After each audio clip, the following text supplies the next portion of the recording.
10টা টাকা নিলাম। কানে কথা যায় না নাকি? শুনেছি। কেন নিলাম? শুধুবে না? শুধিয়েছি কখনো? আমি যদি 10টা টাকা উড়িয়ে দিই?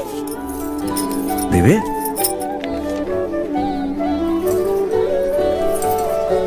আমি তবে যাই। আমরা থিয়েটার দেখতে যাচ্ছি। তুমি কি শুনলে আমি কি বললাম? বড় জ্বালাচ্ছ ললিতা।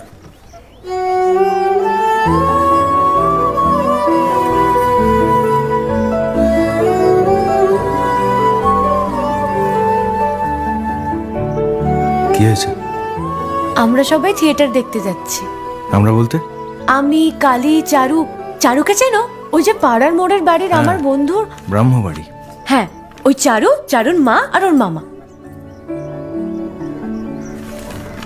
এই মামাটিকে? খুড়ের মামা তো ভাই, কিরিন বাবু। সে তো মুঙ্গেরে থাকে, কলকাতায় পড়তে এসেছে। সেখানের কলেজে নাকি আর বেশি পড়ার উপায় নেই, তাই এখানেই ভর্তি হবেন। বাহ, তার সম্পর্কে সবকিছু একেবারে ঠোঁটস্থ করা হয়েছে দেখছি।